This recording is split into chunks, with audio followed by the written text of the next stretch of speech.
მოგესალმებით ყველას. დღეს გვექნება საჯარო გაშლა სახელწოდებით გაფრთხილება შენთვის უახლოეს პერიოდში.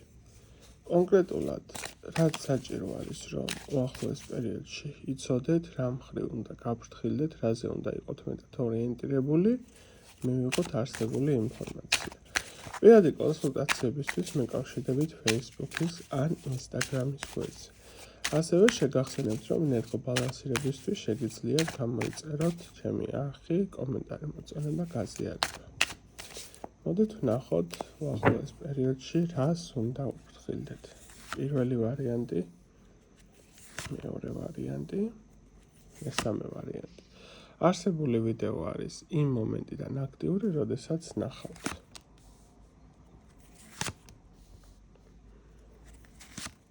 შეხედეთ კარტებს, დაფიქრდით, აირჩიეთ თქვენთვის ასურველი ვარიანტი. ვინც ვერ მოასწარით არჩევა, შეგიძლიათ დააპაუზოთ, მე დავიწყებ უკვე პირველი ვარიანტის წარმომადგენლებისთვის.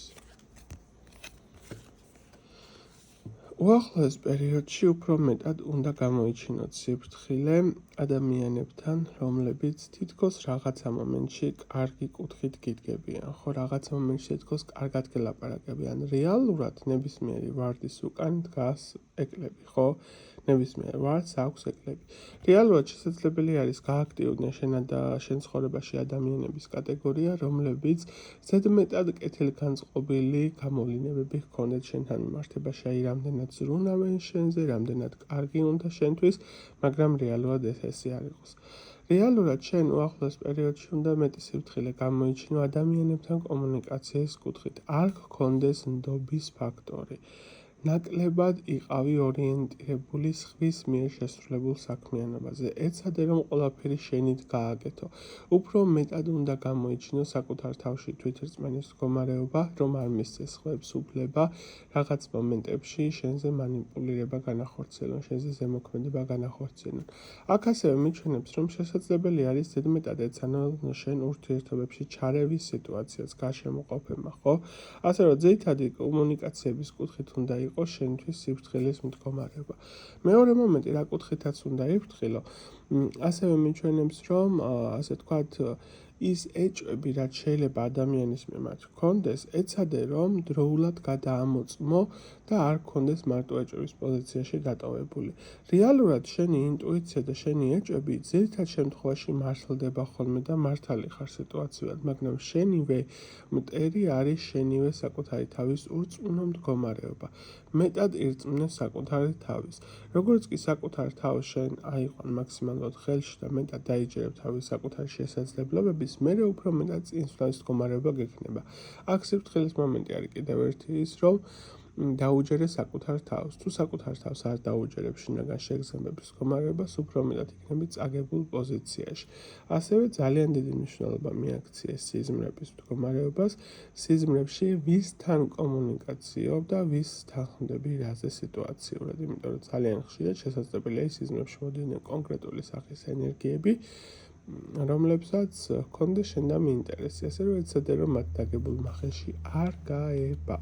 აი ესეთი იყო პირველი ვარიანტი, გადავიდეთ მეორე ვარიანტის წარმომადგენლებისთვის. მეორე ვარიანტის წარმომადგენლებს უახლოეს პერიოდში რას უნდა უფრთხილდეთ და ეცადეთ რომ ისეთი რაღაცა ქმედებები არ განახორციელოთ და ისეთი რაღაც სიტყვები არ თქვათ, რაც პირდაპირ მნიშვნელობით ან კონკრეტულად ეგრეგორული სისტემის განაწყენებას გამოიწვევს, ანუ შეურაცხყოფა არ მიაყენო კონკრეტული რელიგიის წარმომადგენლებს ან ადამიანებს, რომ არ მოხდეს შენ და მიდასჯის პოზიცია, ხო? ნებისმიერი ქმედება, რასაც ანხორციელებ და რასაც ამბობ, შენთვის უფრო მეტად იქნება, ასე თქვათ, გათვალისწინებული. ეხლა ეს რას ნიშნავს? რასაც უახლოეს პერიოდში გააკეთებ ან იტყვი, უფრო მეტად ხარ დაკვირვების პოზიციის ქვეშ. ნებისმიერი არასამართლიანი ქმედება და არასწორი ქმედების მდგომარეობის კუთხით, ის რაც შეიძლება, მაგალითად, აი პირობითად არ იცი, დარწმუნებული არ ხარ შენ, რომ ადამიანმა ნამდვილად ეს გააკეთა, მაგრამ ამტკიცებ, რომ აი მე ამ ვიღაცა მითხრა, რომ აი ეს თურმე ესე ყოფილა. თუნდაც ჭორის დონეზე მიღებული სიტუაცია. ავტომატურად შენ ამ ადამიანს ადანაშაულებ იმაში, რაც რეალურად ესე არ არის. შესაბამისად, სასჯელი პირდაპირ მნიშვნელობით არ დააყოვნებს შენთვის. შენ უნდა იყო ცხოვრებისეულად მაქსიმალურად ზომიერების მდგომარეობაში მაქსიმალურად სასწორი პოზიციაში ხო, იმიტომ რომ არც იქით, არც აქეთ. უნდა აკონტროლო ის, რასაც ამბობ, რასაც აკეთებ, იმიტომ რომ სამართლიანობა შენთვის ყოველთვის მკაცრად მუშაობს. როგორც შენთან მიმართებაში, ასევე სხვებთან მიმართებაში. ვიღაცა არასამართლიანად მოგექცევა, ავტომატურად დაუბრუნდება არასამართლიანი სიტუაცია. ძალიან მწამე წარებ ბუმერანგის თემაში. ავტომატურად შენც დააშავებ არასამართლიან ქმედებას განახორციელებ, წარეთ გვხდება შენც. აი ეს უნდა გააკონტროლო. შემდეგი, რომელიც უნდა გაითვალისწინო შემდეგი მდგომარეობა, სურვილების სიტუაცია. ზოგადად ძალიან ძლიერი სურვილები გაგაჩნია შენ განსაკუთრებით, როდესაც გახარ ხოლმე ემოციურ ფაქტორის კუთხით ხო აფექტურ მდგომარეობაში, შეიძლება ისეთი რაღაცა გაუგზავნო, ან ისეთი რაღაცა უთხრა, რომ სიტყვის ძალა გაქვს საკმაოდ ძლიერი, რაც შემდეგ სანანებელი გქონდეს და საკმაოდ მალევე უსრულდებოდეს იმ ადამიანს ნეგატიური ასპექტის კუთხით. სიფრთხილე უნდა გამოიჩინო იმასთან დაკავშირებით, რას ისურვებ, ან რას უსურვებ სხვას. შენი ფიქრები, შენი ქმედებები ყოველთვის კონტროლირების ქვეშ არის. შეხედე, ხო, რამდენი თვალი გაგვიждდება. ამ შემთხვევაში იგულისხმება არა მხოლოდ ადამიანის თვალი და ადამიანის მზერა, არამედ კონკრეტული მაღალი ღვთაებები დავარქვათ, ხო, მაღალი ენერგიები, გინდ დაბალი. ეს უკვე თავად განსაზღვრეთ რა იგულისხმება, ასე რომ თქვენ უფრო მეტი პასუხისმგებლობები გჭირდებათ საკუთარ თავთან მიმართებაში, საკუთარ აზრებთან მიმართებაში და ხალხთან მიმართებაში, ვისთანაც გაქვთ კომუნიკაცია. თქვენივე თავს თავადვე არ გამოვტანოთ განაჩენი. შენი ენა, შენივე მტერია, მეორე ვარიანტი. და რა თქმა უნდა მესამე ვარიანტი.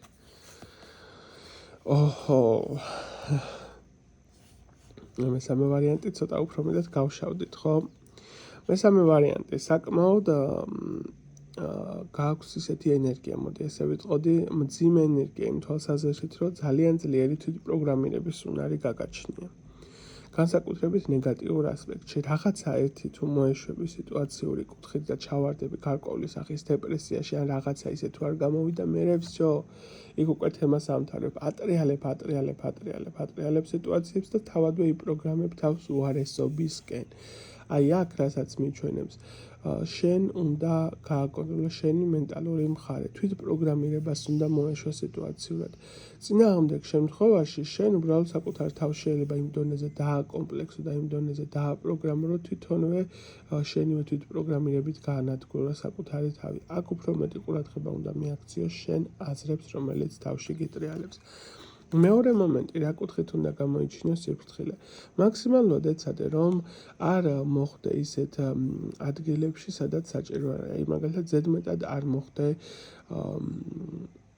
საფლავის თემაზე, ხო, აი აქ განსაკუთრებით მიჩვენებს, რომ თუ საჭიროება, აი მაქსიმალური საჭიროება არ მოითხოვს, რომ საფლავზე გახვიდე, უბრალოდ ესე მოგინდეს სურვილით და წახვიდე, ესეთი თემა შენთვის არ არის. მეტად გააკონტროლე შენი ემოციები. ასევე მიტოვებული ადგილები და ანუ მიტოვებული სახლები, მიტოვებული ტერიტორია.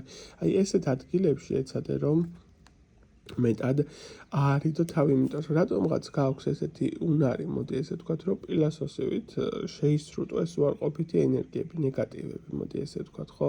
მიმღებლობის თემა გაქვს საკმაოდ ძლიერი.